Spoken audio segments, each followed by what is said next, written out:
এই জড় জগৎ এবং উৎকৃষ্ট জগৎ দুই ঈশ্বরের সৃষ্টি। উৎকৃষ্ট জগৎ হইতে নিঃসৃত হয়ে এই জড় জগৎকে ধারণ করে থাকেন জীব।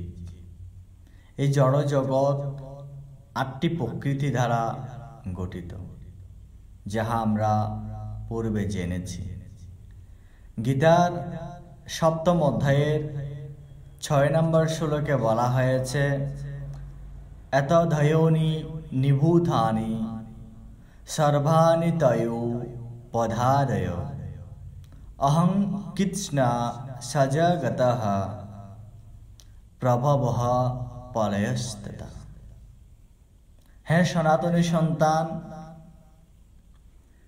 ঈশ্বরের এই জগৎ অথবা ঈশ্বরের উভয় জগৎ থেকে জীব এবং চেতনা সবকিছু উৎপন্ন হয়েছে। হ্যাঁ সনাতনী সন্তান, অতএব ঈশ্বরই সমস্ত জগতের উৎপত্তি ও প্রলয়ের মূল কারণ।